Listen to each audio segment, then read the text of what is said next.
All right, everybody, it's the Jerry Metcalf podcast where top real estate agents tell how they do it.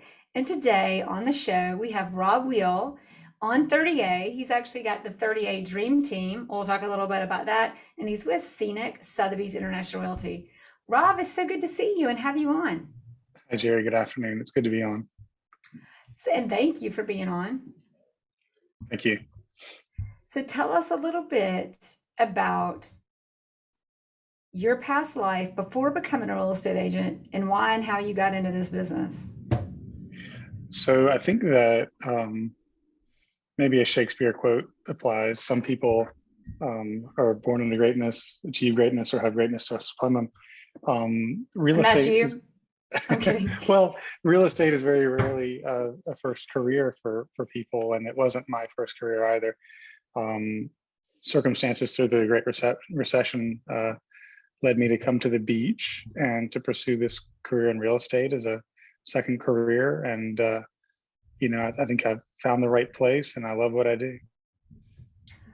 So you came to most people come to the beach and it doesn't work out. So it worked out. But before we get to it working out, because we're going to find out how you made it work out, what were you doing before?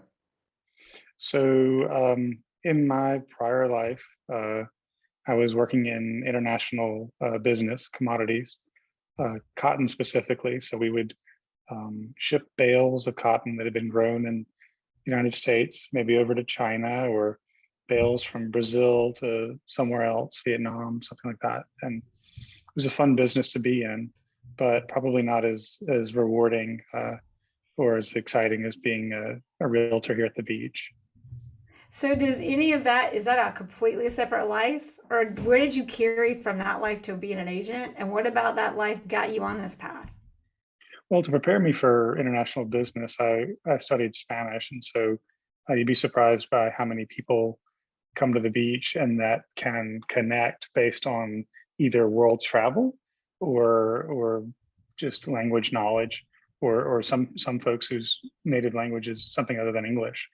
And that's about all I've carried with me. Some business sophistication, and then just a more of a globalist mindset and connecting across cultures. I love it. So from the southerner in the cotton industry, and he's also the guy who understands other countries and has been in an international business, and now you're with an international real estate company. Correct. So I think my business card says global real estate advisor now. So Oh, I does feel like it? I'm at home with that. Yeah. I like it. Don't ask me about something in London, but we can probably find someone for you. So Exactly. Exactly. So thinking about that now, fast forward, you get to the beach. Did you just come here to be a real estate agent or what happened? we were in Birmingham for a while there. Um, the uh, the earlier career had closed up, and I wasn't going back to that. So we went to a larger city in Alabama, and um, wasn't the place for us either. And so we just settled here. And I think it was a matter of weeks between moving here and starting the real estate course. Was fairly set on that for here once we moved. Of course, I Wow. did a few little things here and there. We opened a shop for a brief amount of time and dabbled in tchotchkes for tourists and things like that. But um, got out of that about as quickly as real estate was taking off for us. Yeah, Wow. So entrepreneur. And I think in this market, being on 38, it's kind of like that's where you thrive is being an entrepreneur. right. I think that for a while there, if you were to visit 30A circa 2014, you probably have a whole Hmm. lot more um, entrepreneurs per capita um, here than you would in other places and cities and things like that. A lot of optimism and willingness to get out there um, and just put your ideas out to the world. It's a special place to Yeah, be here. Yeah, that is so true. Well, I noticed in your bio you said you live in the best place in the world. that's absolutely true. It'd take a pretty big crowbar to get me out of here. So And what this isn't really real estate, but it's part of what you drew here, what drew you here, because I have some more questions for you about coming into a market like 30A and becoming a successful agent isn't the easiest thing in the world. And that probably has a lot to do with it. But what do you think? What is it that makes it the best place in the world? Well, I told someone yesterday I felt like being here, especially over the last 3 years, um, gave me the ability to be in a more bucolic setting, whereas the pandemonium of the pandemic was really more felt in more urban environments. So you've got here at this beach not just beautiful white sand and amazing landscapes, but you've got um, at this very same time some really wonderful restaurants, some great things to do. But then there's dirt roads and there are trails and paths, and you can canoe on a lake or just get your feet in the Gulf of Mexico. And there's very few places that you can be on the coastline and not be stuck in a beehive condo. Um, and all you've got is the view, and that's it, and fried fish. We've got a lot So more going on true. here. Yeah. Well, there's also, because I'm here too on 38, and being on 38, you've got a life of where you've got, which if anybody's confused, I'm in Atlanta and on 30A, and I'm in 30A today. But where are we going with that? More about that, just go to the website. There's a letter, jmpartners.io. But anyway, but talking about 38, it's like you've got this life where you've got all these beautiful fronts and this outdoor life. If you go to some place, these other like, northeastern beaches, for example, it's not as much sand. The beaches aren't as blue, and you have the outdoor life, but then you miss some other elements. Like 38 offers so many of the elements that so many other beaches have, but you have to go to a different beach to get them. That's kind of my take on it. It, What I love about it. a lot of it is not so much about what we have, but what we don't have. So you come to this beach and you're not looking at a um, boardwalk midway with amusements and diversions. It's more enjoy nature as it is, Yeah. and all the activities that surround that. So if it's fishing or snorkeling or whatever. Well said. So you're not throwing a baseball to try to win a stuffed animal like you might be in New Jersey. You're here for what is here.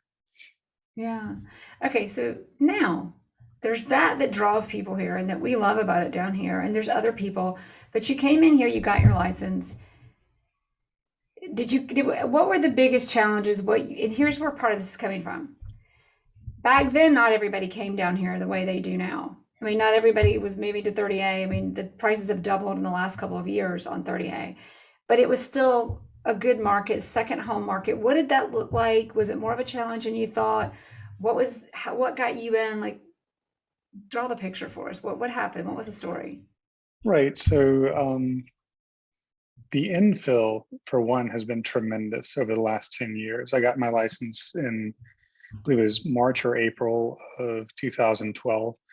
Since then, the inventory of completed homes has probably increased by about 50% here within the 30A corridor. And then at the same time, the redevelopment of older properties. So if you can picture an old Florida style house that's might be on those beams, posts, all that. So those have come down, and we've seen these large concrete structures with stucco siding to go in their place. And they're really amazing. That has been an amazing transformation of the landscape just in the last 10 years. And it's been fun to watch that in the capacity of being a realtor here, because this area has developed about this in parallel to how I've been developing my career. So as a new agent, this area was not new, but it wasn't reaching its potential.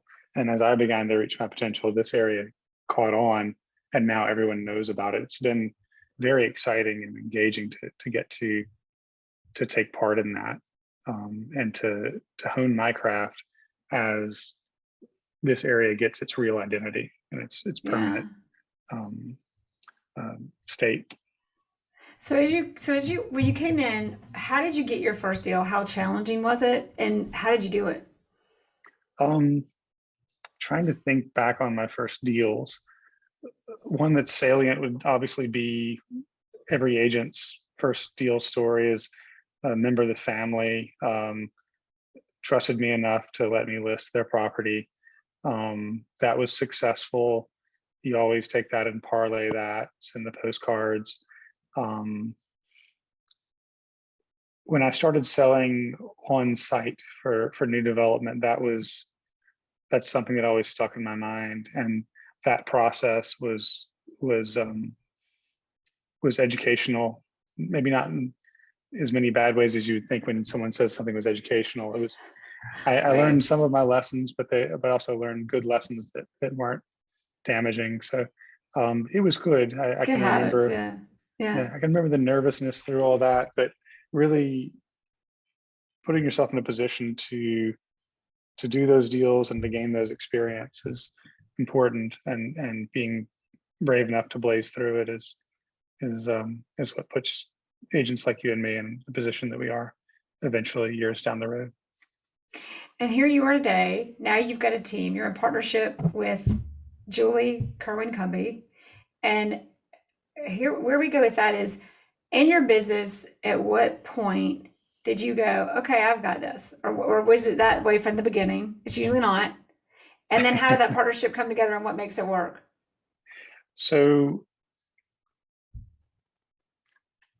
working as an agent is easy to do if you're working within the scale that you can manage.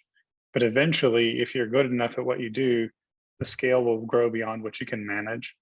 And the funny thing about that is that um, whatever number or scale that is, it's never enough.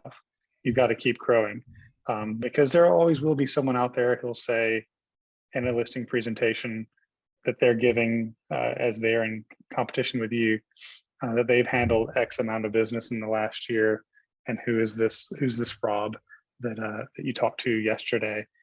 He's sold half of what I have. So you've got to keep growing that volume, but Mm-hmm. you also want to make sure that you provide excellent service to your existing clients, and you follow up with them, and you keep them from losing interest in working with you. So I feel like building a team, partnering up, that's the way forward in real estate. Very obviously, I'm not the first one to say that, and I won't be the last. And when the opportunity arose to have a partner that was at the time new in the business of being a sales associate, but had years and years of experience within marketing and um, you know client management and all of that, I really snapped at it. So we began our talks about 2.5 years ago uh, in creating a partnership that is the 30A Dream Team. I think we're now brand compliant, just referring to ourselves as our first names in the MLS. But if you go to our website, it's still the 30A Dream Team. Um, that was about 2.5 years ago, and it was. I think that a lot of your listeners and people that are in this business it would resonate with them to hear that when you put together one and one, it's not always two. In our case, it was 11. And so the net benefit of creating that team, it's there's the tangible and intangible elements of it, but it's quantifiably um, very accretive to at least for me to have partnered up. So a lot of people partner and de-partner, and there's all the, but you guys seem to be, I've known y'all for a year or so, and you really have merged well together and grow together and are very complementary. Do you think that was there some foresight? How did you know what made it worth going for it, and what, now that you're in it, what makes it work? Yeah, so the formula is important, right? So there's no shortage of agents that team up, and there are some really great examples of teams and partnerships that one should model after. And there are plenty of cautionary tales as well. And I wanted to make sure that this one stuck. I wanted to not be a cautionary tale, not a team that one would point to and say, flash in the pan, it worked for 6 months, and then they went their separate ways, and they won't tell the world, but they'll tell you in private they're both angry, right? Don't want that. So when Julie and I began to talk about partnering up, one of the themes that was central was that we wanted to have something that was successful, equitable, and sustainable, with the emphasis on sustainable. And we built our structure from there. We still have an incomplete business plan. That's something that we wish we had sort of built out better. But in the way we work with one another, share our responsibilities, and share in the benefits of real estate sales, I feel like we're on a very solid footing. And I think that to anyone that's listening, it's very important that if you're building a team, you don't miss out on it being equitable, because if you don't miss out on it, if you miss out on it being equitable, you're going to create something that may not be sustainable. I've seen that a lot around here and in other markets. So trust and respect, that's where it comes from.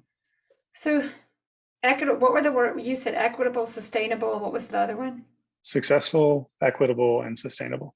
So successful, equitable, and sustainable. Now, everybody thinks it's going to be successful, equitable, and sustainable going into it, or they wouldn't have done it in the first place. Right. What are the tangibles, or how did you know? What did you look at? What did you talk about? We'd worked together prior on things that related to lead generation and conversion and customer follow-up and things like that. So I knew that if we put those in practice together, it would be successful, probably greater than 2x. Just as I said, 1 + 1 can sometimes equal 11. I wasn't as concerned about the successful thing, that making it equitable, making sure that just because I'd been in the business, I'd had the license longer, didn't mean that I was going to treat a partner as an inferior. And then once you've got those two in place, then it should last, more than the 6-month flash in the pan.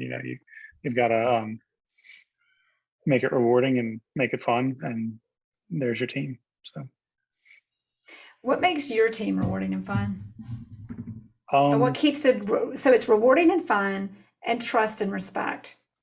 Right. So I mean, we're incredibly blessed to be in this market and to get to work with people that are from all over the country, and some of them international.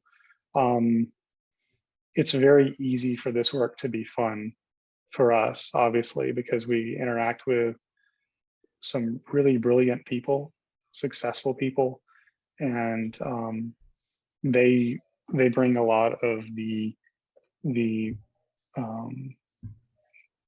that sort of, if you love what you do, you'll never work a day in your life element to this job. I think that's been helpful. Again, great communication is key. If you sense that you're not on the same page or something is slipping, talk to your teammates, talk to your partner. Don't let it get to a point where you're not seeing eye to eye, because if you're working well together, otherwise, there's a whole lot more at stake than that one issue. It's very important to communicate. Well said. So going into this, like, there's the aspect of being a successful individual agent and having a successful partnership. In the big picture, what's been your biggest aha on your path of success and challenges and everything? Earlier, it was big aha was as a greener agent, I was reluctant to do all those things that successful agents do early on. So making those calls and following up, that a lead isn't just some contact information that definitely wants to work with you. You've got to build the trust, and you've got to show that you're going to put the work in. That was an aha, and that came sometime after having sat on site for a while, because I was accustomed to people walking in the door, a lot of them just to look at what the countertop material was, but then eventually some of them coming in with a smile on their face and a pen in their hand to sign a contract. But growing as an agent, the biggest aha was make your calls. Leads are worth something, so don't waste them. Don't let them die on the vine. Because that builds Exactly. relationships, and reciprocity in further building those relationships throughout your career. Right. If you write them a thank you note for trusting you in the process of buying a house, you'll be surprised. A few of them will frame it and put it in their living room, which was always for me surprising. I saw a couple of clients who had done that. I visited them, and there was my thank you note in a nice frame, and that meant more than just I had expressed gratitude and they'd sensed that. It meant that when you've got a buyer of a home, they're also eventually a seller of a home. And if you want to build a business, you probably want the outbound as much or more as you want the inbound. So I think that relationship management, or being less transactional and more into the relationship side of this business is probably one of the biggest keys to success. Because again, it's not just their outbound, by the way, it's the 3 friends that they send you. Because Well, and it's the value of what we do in the first place. It's not about the closing. It's about everything right, before that to help that and make the right one happen the right way. There's a lot of value in that. And exactly. if you're transactional, you miss that, right? They don't feel cared for, and they don't Yeah. care for you. So you've got to make them feel as if they're cared for, and the best way to do that is to actually care for them. If you're not genuine in that they sense it. So treat them like a friend, and they will treat you like a friend. Great advice. And so true. Did you find a moment where, because at the beginning, it's like I'm on site, they're coming to me. Was there a moment, and there may not be, but was there a moment or any particular experience where I remember when I got in this business, it was like, okay, everybody wants me to just sell more stuff and more units and more whatever. And it just felt so shallow. And then there became a moment as I got better where I was like, oh, like, I'm actually like really making a significant difference in this person's life with the knowledge I've acquired and how I'm engaging it for them, which gave me that sense of, being able to make a difference in people. And then all of a sudden you become really successful. What was Right. yours? So if you wake up in the morning, or you arrive to the office with a thought in your mind that you would like to reach a certain number of units transacted in that week, that month, that year, that's in conflict with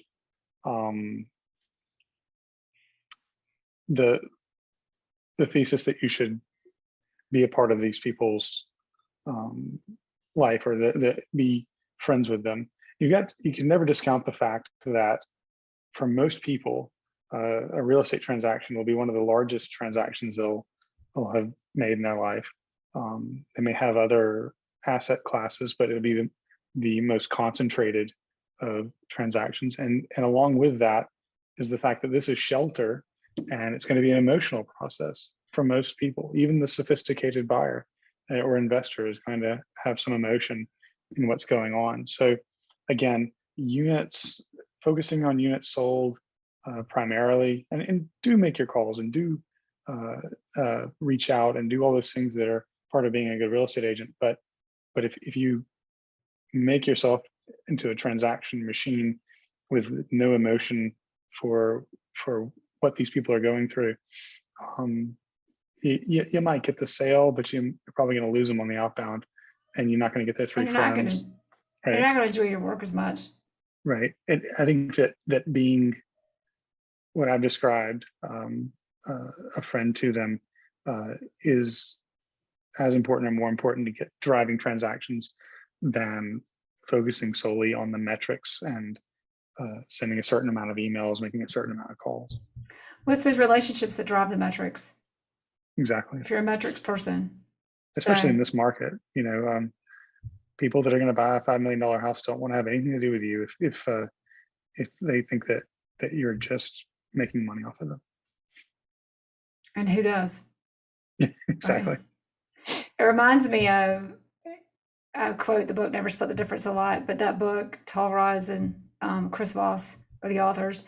But the book talks about, it was for so long in negotiations. This is relating back to what you said, but the relevance of it. And this thing about relationships and emotions. It says, you know, people always say when you negotiate, you have to set emotions aside.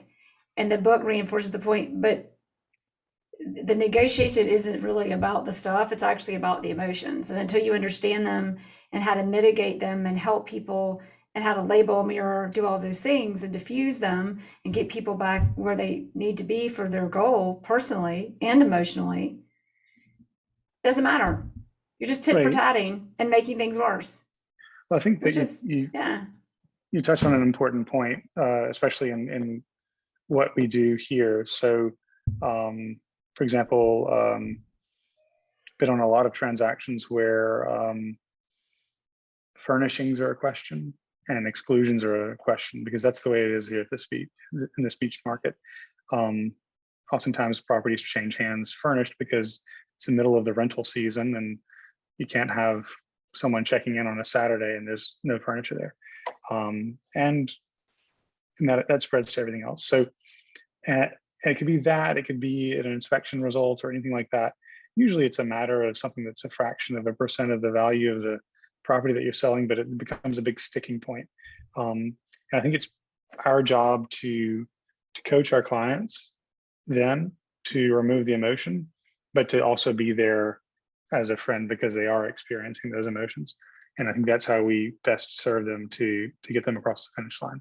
Because if it's grandma's sideboard that someone wants to take out of the dining room of a house, and your buyer is upset about it, you say, how much is a sideboard? Is it $2,000? Do we ask for a credit? Do we put that past us?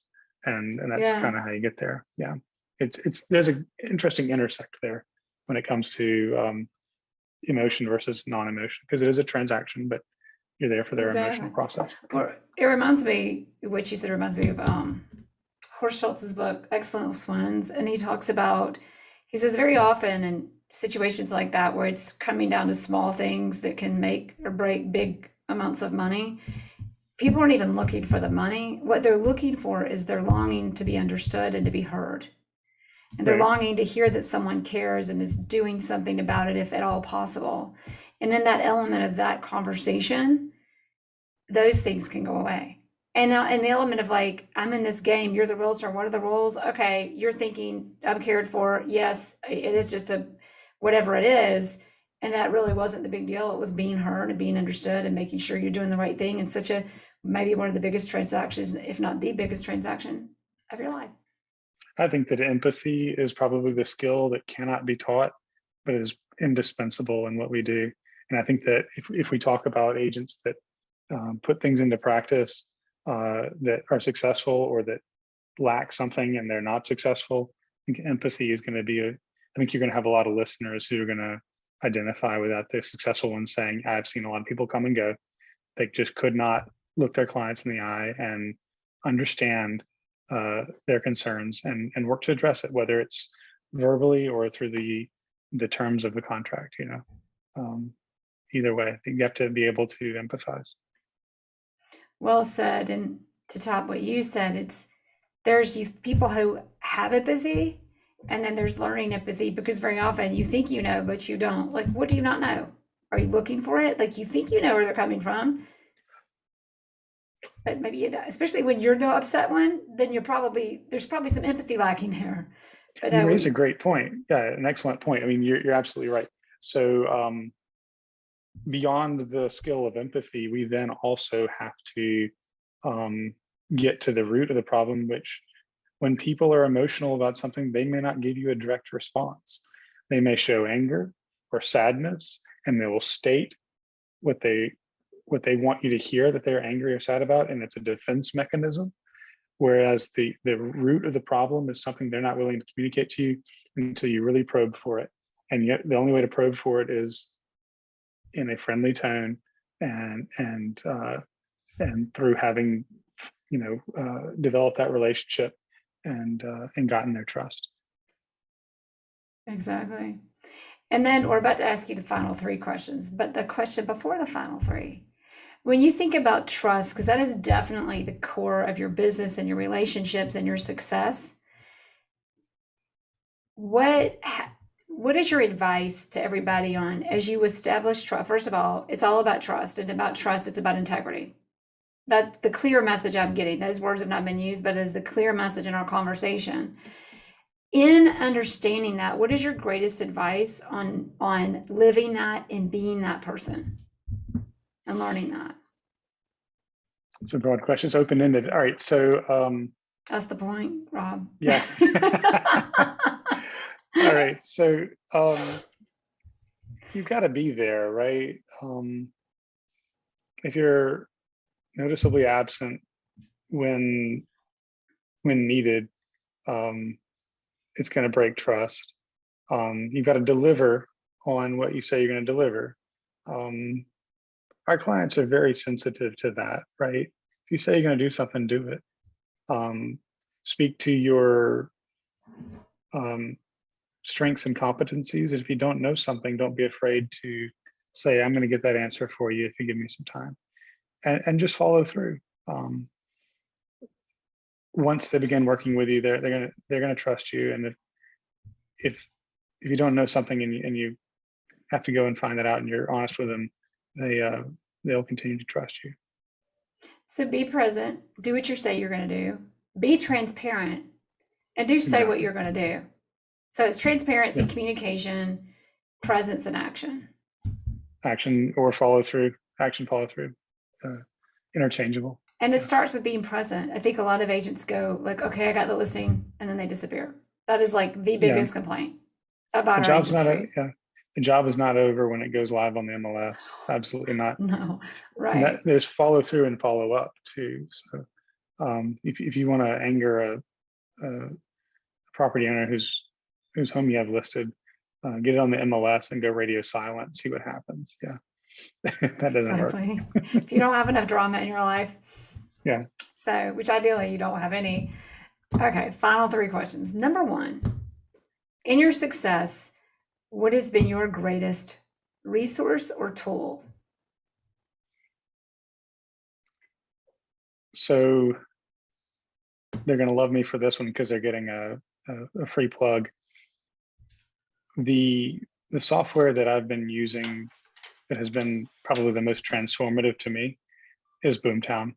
So the CRM of it, the ability for me to organize leads, to follow up with them, to give them information quickly that it quantifies their interest in properties that have hit the market or that have been viewed.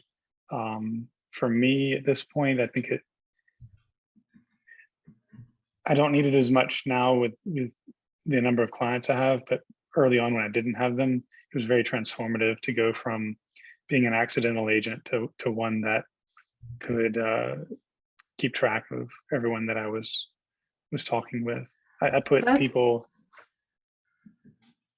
in my database that I had spoken with and had emailed years prior, and as soon as I was using Boomtown, they developed into transacted leads. So because Boomtown's known for feeding you leads, but you also put your leads in there and it helps you cultivate those leads and convert them. Correct. I mean, they lead generation is just part of what they do. It's comprehensive, and they've also got somewhat of a pseudo coaching culture. They don't want, in my experience, I haven't seen them to want clients of their software that aren't successful. So they're also there to spur you to learn and hone your craft and be a good agent. So what's interesting about Boomtown, because that's always been the thing that I hear about a lot of high volume agents do, and I know you guys use it, and we've had other guests on the show.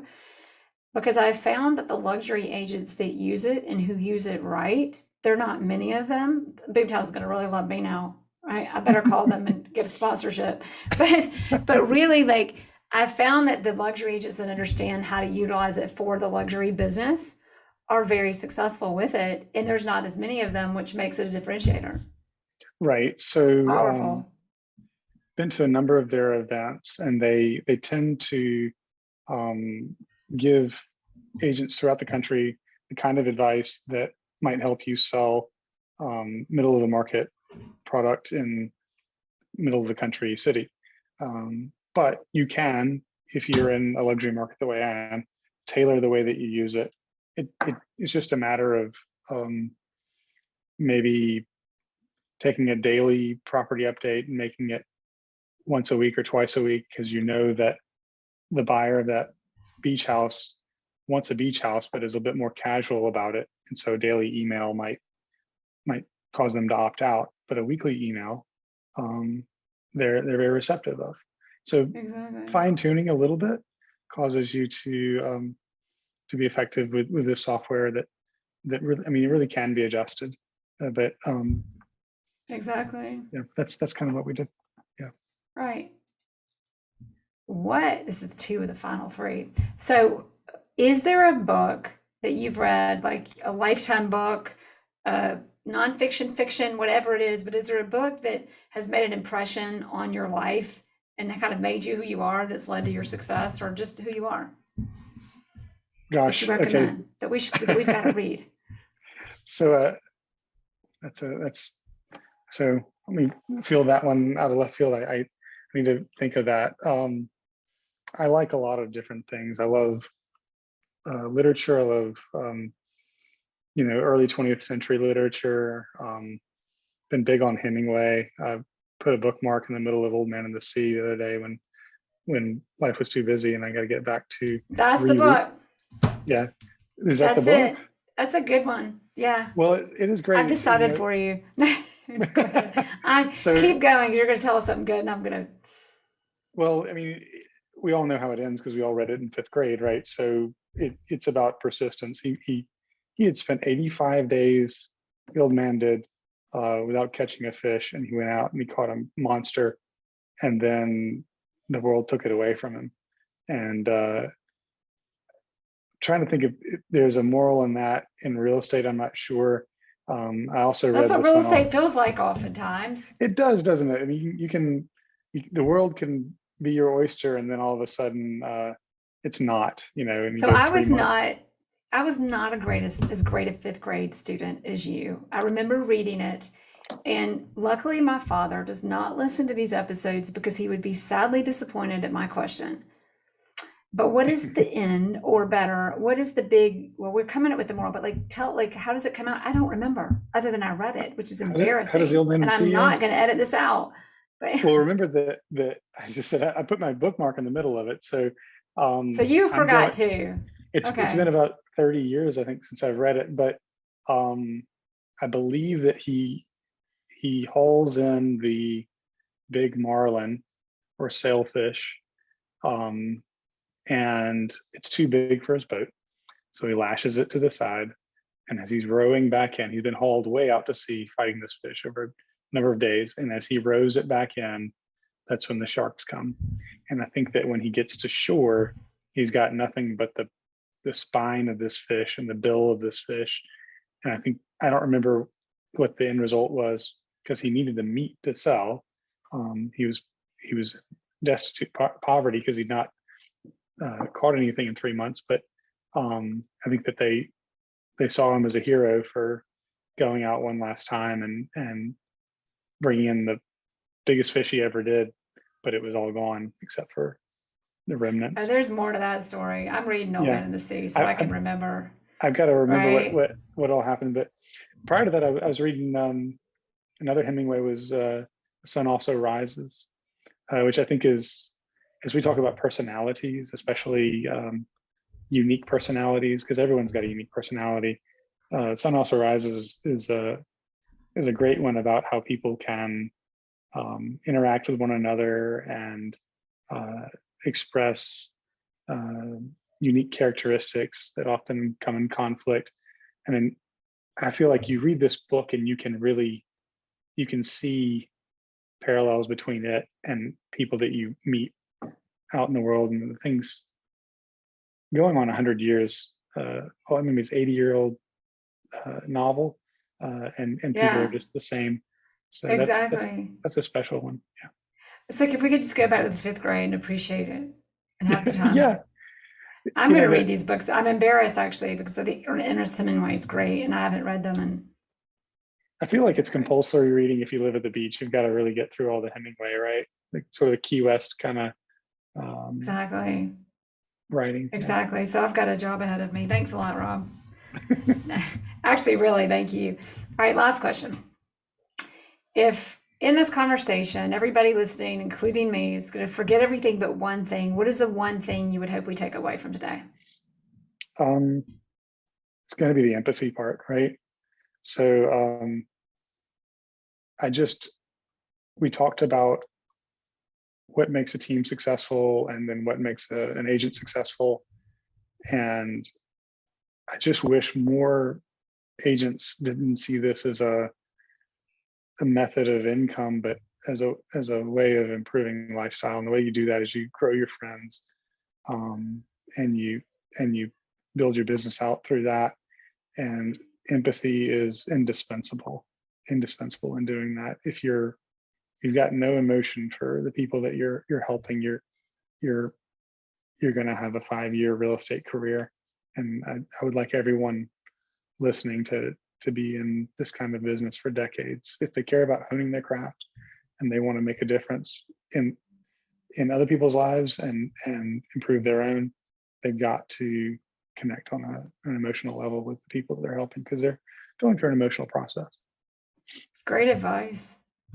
Rob, thank you so much for being on. It's good to see you and it's awesome to have you on. Thank you. It's great to see you as well. Thanks for listening to the Jerry Metcalf podcast, where top real estate agents tell how they do it. If you like this episode, please share it with friends. To find more episodes, search Jerry Metcalf Podcast on any platform for podcasts, or go to jerrymetcalfpodcast.com. That's JEREMETCALF